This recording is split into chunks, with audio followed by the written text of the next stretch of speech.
Well, hello everyone. The Ontario Gardener here, back with another PlateUp Back to Basics guide. Today's episode, we're going to be talking about mixers, the 4 different type of mixers, what they're used for, speeds of them, and some examples. I have some ingredients and appliances here showing. I'll be showing different methods about using certain mixers for certain things, and we'll get into why I think that way. Now, the first thing you think of as a mixer is what? Mixing, which you're technically not mixing anything, you're more so chopping.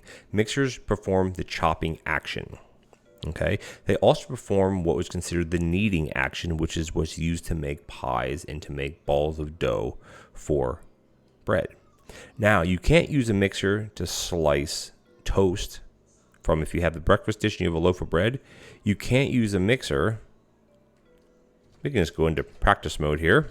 I can demonstrate that. We have our flour, make our dough ball. But what you can do is, let's just finish this up real quick, because then you may say, okay, well, but chopping, you're kind of chopping the bread. No, you're not chopping the bread. What you're doing with the bread is you're actually portioning the bread. So you'd use a portioner for that. None of these would work for this, right? But what you could do, not recommended, is you could use a heated mixture. But the problem is, look what it does. It turns it into a pie crust. So that's a no-go, is it? No-go. Put that over here. Now you may say, okay, well, that's great. So what else would a mixer be used for? For me, my go-to things are things like broccoli for stir fry, or tomatoes for salad, or onions for salad, or lettuce for salad. You could take your pick of anything that needs to be chopped. I already demonstrated what happens if you do an oopsie, but you can use mixers exclusively to make pie crusts. Each one of them will make a pie crust without having to dip it in flour, dip the flour into water, which is another method of doing it. And as you see, everyone's doing their things. Your regular mixer, conveyor mixer, rapid mixer, all done fairly quickly. And your heated mixer is actually the same speed as a regular mixer and a conveyor mixer, but it has the bonus of it cooking products, cooking dishes without burning them, which is actually pretty handy. And you say, okay, well, that's great, but well, how would you use it in a practical setup? Okay, well, I would have something like this. Let's get a couple more grabbers in here. So just to demonstrate, we'll put the flour here, right, on this conveyor mixer. Let's take this away. Right? Let's actually put this here. Let's just demonstrate it this way. And say you're like, okay, well, I'm doing pies. How would you do this? Well, for me, I would do something like this.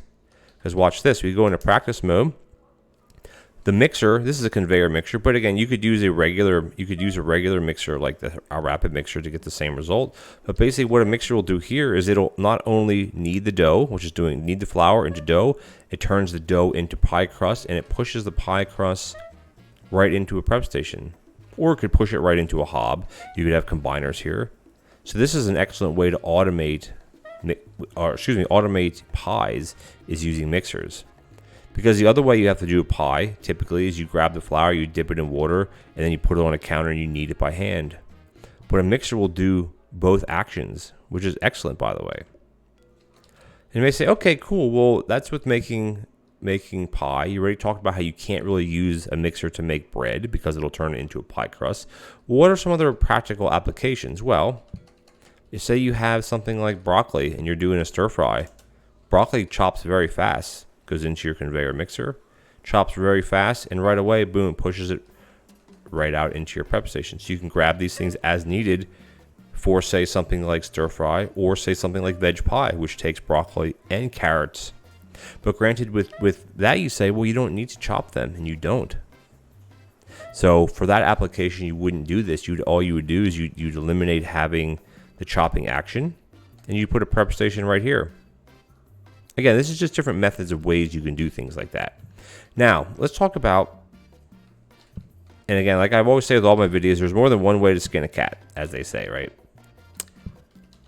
Now you say, okay, well, that's great. What about tomatoes? Because I want to automate tomatoes for salads. Well, you know what's going to happen when you do that? This is what's going to happen. Chops it, and it's going to turn it into tomato sauce. Because unless you have a smart grabber, or you have some other device pulling a tomato off of here, it will turn into sauce every single time. And you know what? For pizzas, that's great. But for salads, it's not great at all. So how do you work around that? Well, in short, unless you have smart grabbers and you have jiggly bins or bins that can be emptied, you can't really automate tomatoes anymore. Not as easily as you used to be able to automate them prior to the pizza dish integration. So tomatoes are a bit out, but things like broccoli, like I said before, are definitely in. If you're doing things like potatoes, say you're doing chips, well, you could have a whole automated setup with chips just by doing this. Because look what will happen. Let's just do it like this. This would be a typical chip setup. Doesn't take much, and you say, oh well, why aren't you using your conveyor mixer? Well, I'm going to show you right now why. Because when you're doing something like chips, the mixer will not only chop the potato, it'll also cook it. And despite it only cooking at 0.4 speed, it's still fairly quick. And the best part about it, I'm just going to stick this on here so it doesn't push through, is it doesn't burn sides anymore, or it doesn't burn anything anymore. Heated mixers used to burn, so you couldn't use those in good automation runs. But look what, now you can. It doesn't burn. This is just for demonstration, of course. And for doing chips, I would have a setup like this, guaranteed. Even if you don't have the prep station and the conveyor belt, I'd still use the grabber. I'd still use this. And you may say, okay, well that's great. So for chips, you could use it. For onion rings, you could. All you need to be a combiner, combining the flour, etc., etc. So when would you use what mixer? Let's go over speeds a bit, right? So your regular mixer, heated mixer, conveyor mixer are all at the same speed. It doesn't really give you a speed here, but it tells you it performs chopping and kneading action. This performs chopping, kneading, and cooking, and this does the same thing, but it has the conveyor bonus. And the rapid mixer is 50% faster. So if these are considered 1x speed, this should be considered 1.5x speed. Now, is it necessary to use a rapid mixer instead of one of these other ones? And I'd say it depends. If you're doing something like pies, I'd recommend using a rapid mixer because it's 50% faster to not only knead the dough, but also to turn the kneaded dough into a pie crust. And if you're doing a lot of pies, you could have a couple of these going into prep stations, going into safety hobs like I have up here. You know, a real easy way to do that would be something like this. This is how I would kind of set up doing pies. You have our flour like this. And I'll just demonstrate this just by doing this, and we'll go into practice mode again. So this will not only do the bread, or do the flour quicker, turns it to dough ball, turns it into the pie crust, boom, right to safety hob. And now again, you could manually do this, or if I don't have the other vegetables here, or you have combiners, you can combine making veg pies, meat pies right away. And as safety hobs work, is they never burn. So this is a very easy, simple way to get your pie crust automated. So I use every time I do pies, I at least have these two items here. You'll start with flour, get a grabber, which takes a research from a conveyor, and get a mixer. And you say, okay, well, how do I get these mixers, right? Well, your base blueprint will always be your generic regular mixer. And then when you upgrade it, you'll get one of 3 random options. You either get a heated mixer, conveyor mixer, or a rapid mixer. But the beauty with mixers now, as a tooltip says, they're upgradable, which doesn't mean it upgrades to something better. It cycles through. So if you have a regular mixer, you'll get one of these random ones.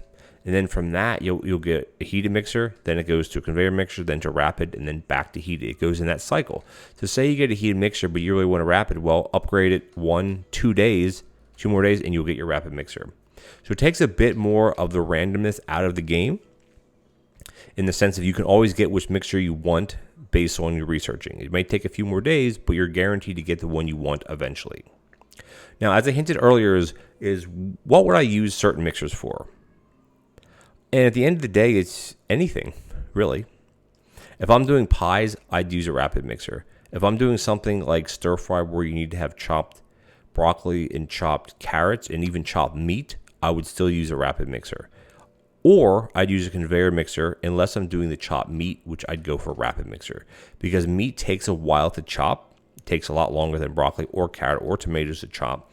So if I'd have a pick, I'd have 2 conveyor mixers and I'd have 1 rapid mixer with a grabber after it, all going into prep stations. Because that's typically how you would set up the basics of automation for something like stir fry. If you're doing something like breakfast, I wouldn't use the mixer at all, because there's no point, because it's slow and this will make it turn it into a pie crust anyway. It's so much easier to grab flour dip it into the sink with your interact button and place it on a hob or in an oven or a safety hob, and that'll cook that way. Things like hamburgers and hot dogs are kind of irrelevant for these because there's no chopping required for the base fish. But things like pizza, here's where it comes into play. I would use I wouldn't use a heated mixer. You could, again, because it's not going to cook anything.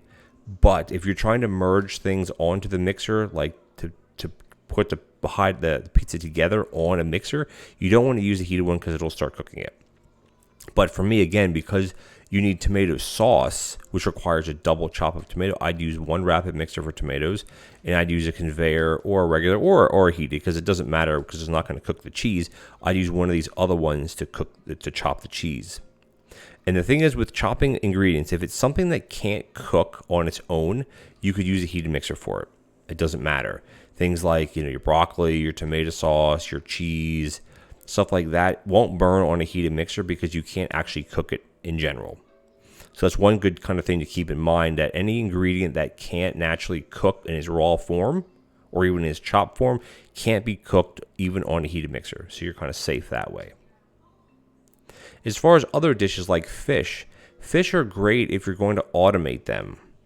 And the way I would set that up is I'd have a fish bin. I'd have it going into a conveyor mixer or rapid or regular. I wouldn't use the heated mixer. And the reason why is because it'll try to cook the fish. And bluefish takes a while to cook. And I would not use a heated mixer for that. It wouldn't be fast enough. But a typical fish layout, which I could do that right now for you guys, just to show you very quickly, would be something, my ideal layout would be something like this. You have your fish bin. You're going to go to a grabber. Let's get these other ones out of the way. This will be the last little thing I post. This is going to go here. We're going to then go into a safety hob. Then you're going to go into your prep station. And you can do these in any, they don't have to be in a straight line, of course. And it would go like this. Now, if I do the demonstration, it's just going to turn into a red fish or a blue fish anyway, because I don't have any fish unlocked. Or it won't turn into anything because I don't have the fish dish unlocked, as I just said. But the logistics of this, I get out of practice mode, is it'll take a fish. And this works whether you have red fish, blue fish, oysters, or fillets. Crab cakes and spiny fish will not work with this. Please refer to my 6 fish 2-bin automation tutorial if you want to see about automating all 6 types of fish. But for here, what will happen, red and blue fish will pass through all these until here. Your fillet will get chopped, pass to here. Your oysters will pass into your mixer, and they'll pass right over the safety hob into your prep station. So this is my go-to for red fish, blue fish, oysters, or fillet. Exactly like this. It doesn't matter what bin it is. It'll function exactly the same. As far as other dishes for pizza, I already went over pizza. We talk about breakfast. Things like hamburgers, hot dogs, it really is no point to use these.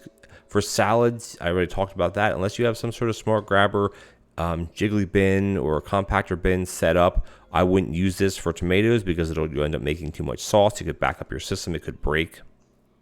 And then, yes, pretty much for steaks, you wouldn't really be using this at all because there's nothing to do with steaks. And I'm not sure. I'm sure I'm missing. I talked about stir fry already. I think I talked about all the other dishes. So anyway, it's a bit of a lengthy video here, but it basically goes to show you that mixers are very, very versatile. And you can use mixers for anything. You can use mixers for turning mashed into mashed potatoes. You could use it, for cooking beans on the heated mixer if you really want to. Is it worth it? No. Could it be done? Of course. So mixers are very versatile, and they have lots of different uses. But the main difference with them is your heated mixer over here will cook something if it can be cooked slowly, but still will. Your conveyor mixer is basically the same thing as a regular mixer, except it has the convey function. However, it is twice as expensive. So it's the same thing as having a grabber and a mixer. It just saves one tile of space, but this is 60 plus 60, and this is 120, which are equal as far as costs go. Rapid mixers are good if you need something like pie crust or you need a lot of ingredients fast, or you're chopping something like steak for stir fry or sauce for pizza. I'd use a rapid mixer wherever I could just to keep up with the demand. But like I said, mixers do the mixing and kneading action. They do not do a portion action. You cannot portion bread to toast. You can't portion a pizza with a mixer. It doesn't work that way. Anyway, guys, feel free to leave comments below about what you think about mixers. Which is your favorite type of mixer? Each one, is very different than the hobs. Hobs have specific jobs. Mixers are very versatile, which is something that I really enjoy about them. Anyway, guys, thank you so much for joining me. If you're enjoying this content, please consider leaving a like and a comment on the video. And if you're enjoying my channel and my videos, please consider leaving a subscribe. It would be much appreciated. And I'll catch you guys in the next Back to Basics guide video. Take care now.